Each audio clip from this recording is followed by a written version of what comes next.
La factorisation concernant le trinôme produit-somme.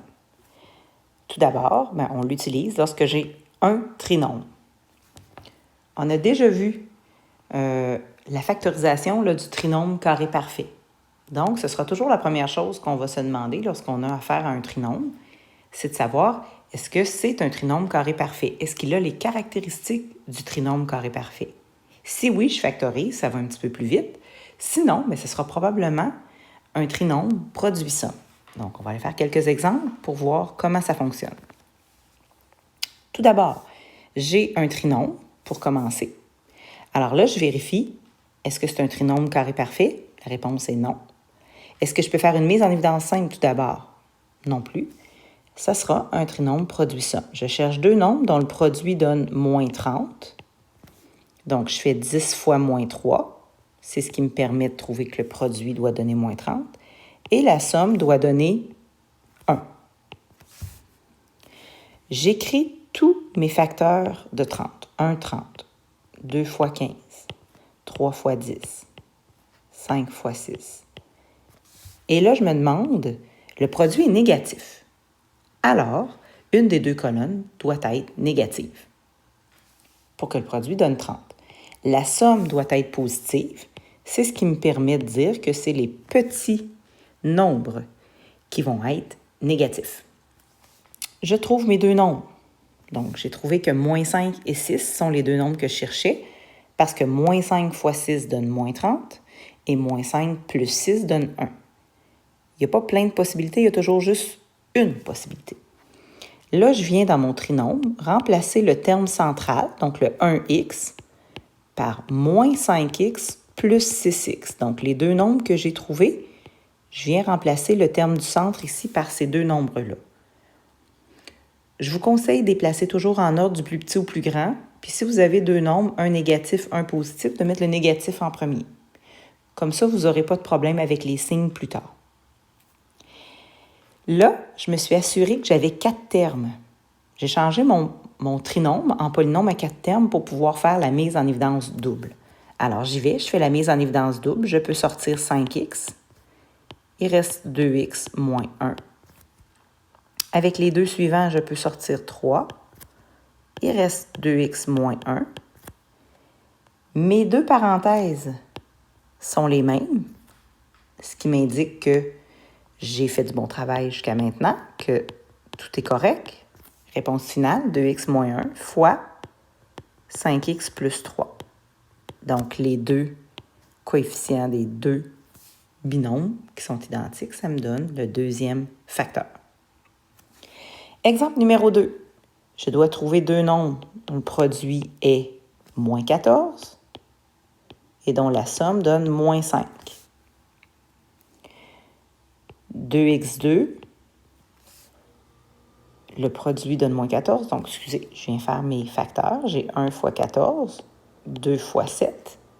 Le produit est négatif, donc une des deux colonnes est négative. La somme est négative, donc là, c'est la colonne des plus gros nombres qui est négative. J'ai trouvé mes deux termes, mes deux nombres, parce que 2 fois moins 7 donne moins 14 et 2 moins 7 donne moins 5. Comme j'ai dit tout à l'heure, je préfère mettre le négatif en premier. Donc, le terme central, le moins 5, je l'ai changé pour quelque chose d'identique, mais qui est différent, qui donne la même valeur, moins 5x, mais qui est écrite d'une différente manière pour pouvoir faire la mise en évidence double. Je peux sortir ici x. Il reste 2x moins 7.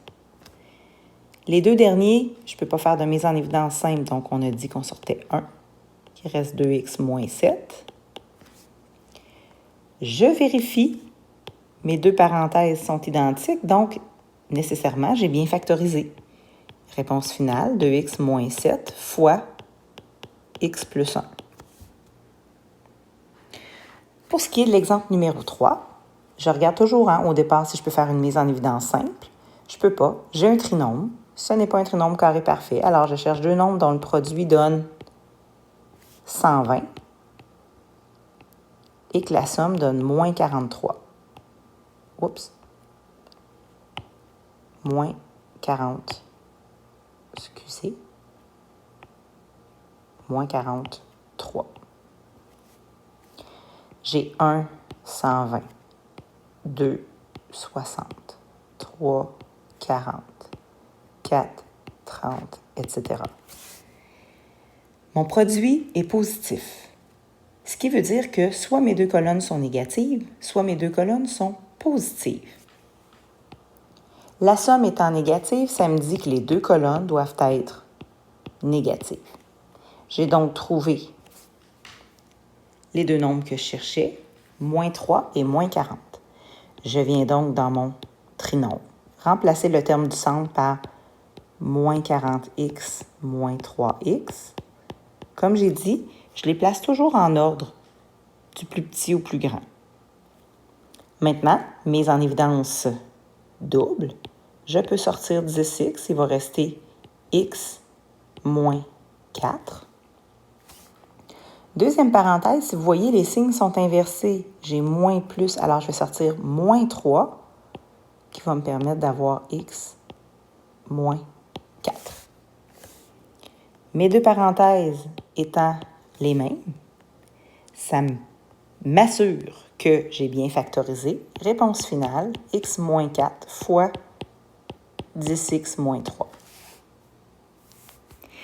Si je regarde le dernier exemple en bas, le un peu plus, si je regarde, j'ai un trinôme, je peux faire une mise en évidence simple. Alors, je peux sortir 100. Il va rester 18x2 plus 3x moins 1. Je continue. Je cherche deux nombres dont le produit donne moins 18 et dont la somme va donner 3. 1, 18, 2, 9, 3, 6. Le produit étant négatif, une des deux colonnes sera négative. La somme est positive, donc ce sera la petite colonne qui va être négative. J'ai trouvé que c'était moins 3 et 6. Donc, le 100, je le laisse devant. 18x2 moins 3x plus 6x moins 1. Je viens donc remplacer le terme du centre par les deux nombres que j'ai trouvés. Je fais ma mise en évidence double. Je peux sortir 3x. Il va rester 6x moins 1. Je sors 1, il va rester 6x moins 1.